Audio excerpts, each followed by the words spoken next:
The last time we were at Winchester, it was full of engine smoke and oil, unfortunately. That's never a good thing.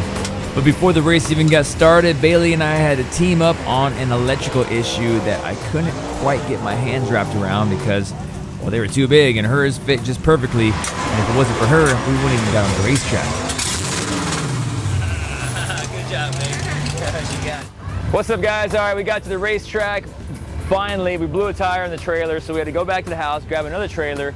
Our teammates have been busting their tail. They're an hour late, 58. The 59 just pulled up, Scott and Zach. So I looked in here, started my car, it went dead, the switch went bad, so me and Bales here had to jump in there and do some husband-wife mechanicking. So honestly, it's been a day non-stop. Hopefully it goes good tonight. I'm still in my shorts. I gotta get my suit on and go hit the heat race. We'll talk to you after the heat race. This is Chasing a Dream. We're chasing it. So as I got strapped in my GoParts.com Chevy Camaro to take the green flag, well, I was in for a long night. When we took the green flag, we were in 6th position, the 3rd row back, and within a lap, we made it up to 3rd. We had a rocket ship. Unfortunately, there's a lot of smoke. And I thought it was just Scotty in front of me because his valve covers were leaking oil, but my car was smoking just as bad as his. I just didn't quite know it at the time. I ain't gonna lie, I was having a lot of fun racing my teammates in the 58 and 59, and it was cool seeing all 3 of us in 1, 2, and 3. We were fast for a couple laps, and I felt like I might actually give Scotty a run for his money until I started losing power. Bondo in the 07 gave me a shot in the rear end coming onto turn 1, and it wasn't his fault. It was just I was losing power, and he didn't want to let off the gas. I don't blame him. So I just kept digging, hoping that I could make it to the end of the race.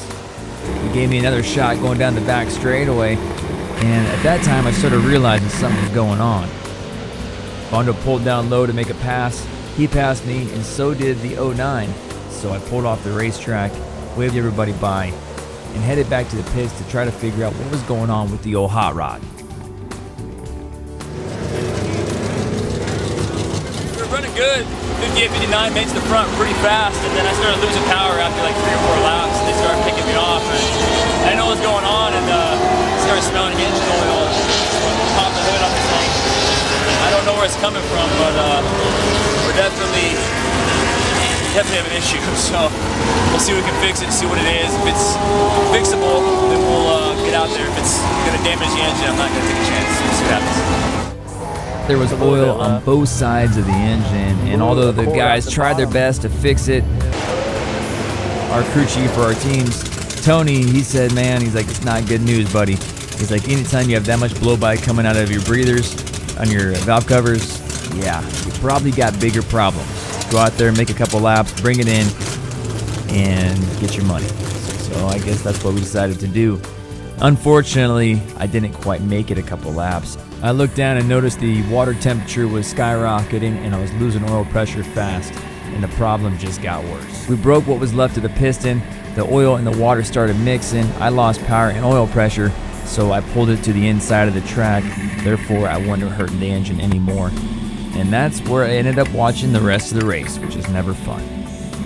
It wasn't the night that we wanted, but it's part of racing, so we decided to call it a night and go have a cold one.